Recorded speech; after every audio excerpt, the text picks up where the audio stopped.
Autoline Daily is brought to you by Bosch. The number of clean diesel models in North America will double by 2014. Bosch Clean Diesel. Good, clean, fun. Bridgestone. Your journey, our passion. Dow Automotive Systems. Improving durability and increasing design flexibility with Betamate structural adhesives at dowbetamate.com. And by the 2013 Hyundai Sonata. Learn more at HyundaiSonata.com. Hello and welcome to Autoline Daily for July 9th. Boy, it is good to be back from vacation. And here's what's going on in the wonderful world of automobiles. New car sales came in stronger than expected in the American market last month. Analysts were worried because the annualized sales rate sank to only 13.8 million units in May, but the SAAR actually picked up to 14.1 million units in June. We saw big gains from Toyota and Honda. Since a year ago, they were flattened by that big earthquake that hit Japan.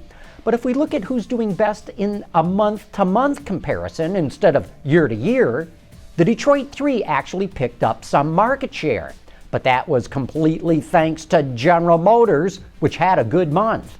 Japanese and Korean automakers actually lost some share. And the Europeans gained the most thanks to big sales increases by Audi and Volvo.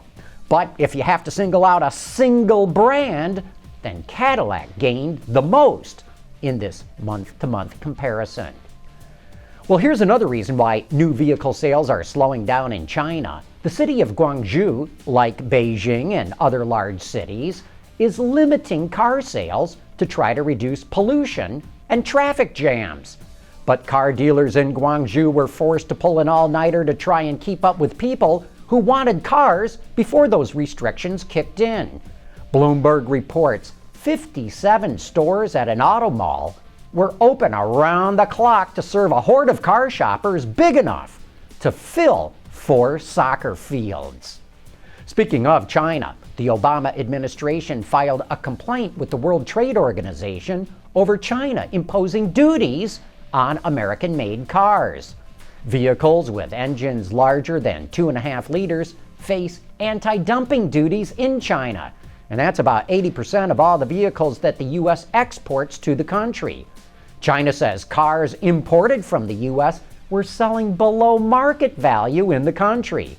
But the Obama administration says the fines are in retaliation for the U.S. imposing duties on Chinese-made tires. You know, automakers just don't seem interested in making compact pickup trucks for the American market. The once thriving segment died with the Ford Ranger. Trucks like Toyota's Tacoma and the Nissan Frontier sort of carry the banner, but they're bigger. The Honda Ridgeline is just too expensive. So, seeing a product vacuum, Chrysler might be developing a compact truck. The Detroit Free Press reports that engineers are considering a small unibody lifestyle pickup targeted at outdoorsy millennials. Built off a car architecture, it could offer everything most buyers need in a utility vehicle. And you know, I seem to remember that they might be building that off the minivan platform. Truck maker Navistar bet that it could meet emission standards with exhaust gas recirculation and in-cylinder control. Even though the technology was originally developed by the EPA and licensed to Navistar, the EPA told the company the system just cannot make diesel engines clean enough. That killed sales and the company's stock price, so Navistar finally threw in the towel and announced it plans to use selective catalytic reduction, which uses urea to filter the exhaust, and that's what every other truck maker is using. Coming up next, we're going to take a look at the most expensive Mini that you can buy. You're not going to believe the price that they have dared to put on this one. Look at this. Bridgestone's using natural rubber, researching ways to enhance its quality and performance, and making their factories more environmentally friendly, producing products that save on fuel and emissions, and some that can be reused again. and promoting eco-friendly and safety driving campaigns. One team, one planet. Bridgestone. MINI has a new model, the most expensive one that it's ever come out with, as Patrick McKenna, manager of product planning for MINI USA, is about to tell us. And I'm here in front of the MINI inspired by Goodwood. This car is a collaboration between Rolls-Royce motor cars and MINI. So let's start with the front. We have a unique color to this car, which is diamond black metallic. This is a color that also appears on Rolls-Royce motor cars. And then the only other color choice available is reef blue metallic, which is a very special color to MINI. It was formerly offered on the Hampton edition, so it's a limited production color. Now this is a Cooper S, which is our higher performance MINI that typically has a bonnet scoop right here. But for this particular car, we wanted to have a more understated appearance.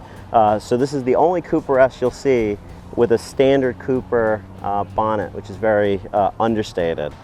Now coming around to the side, we start to see the designation which shows inspired by Goodwood. So this is what shows on the exterior that this is a special car that is the Goodwood edition. But the magic is really when we come inside the vehicle. We see the Goodwood in the door sill here, but this is where Alan Shepard, who's the head of interior design for Rolls-Royce motor cars, this is where his design came to life, where he uses several elements from Rolls-Royce, like the leathers, the wood, a cashmere headliner, a leather-wrapped dash, a special wool rugs to this vehicle. And what I really like is when you look at the gauges, we have the font, the actual font that is used within Rolls-Royce. So there's some really nice details here, some piano black elements that we see within the steering wheel, just an absolute stunning interior. And as we say, this is the most opulent MINI that we've ever made. Now this car is limited production. There are about 140 in the United States. There are only 1,000 in the entire world. And this car retails for $52,000. I mentioned it's in two colors, reef blue metallic and also diamond black metallic. And then the only other two choices are manual or automatic transmission. And this is the MINI inspired by Goodwood. $50,000. That takes cojones to price a MINI at that level. I don't care how exclusive they call it. But you know, if MINI can find customers willing to shell out that kind of money, more power to them. Hey, before we go, don't forget to tune in to Autoline After Hours this Thursday night for the second annual Automotive Fantasy Draft, where we pick the kind of car executives that we would want to be running our own car companies if we had our own car companies. That's this Thursday starting at 6 p.m. Eastern Time. And that wraps up today's show. Thanks for joining us, and we will see you tomorrow.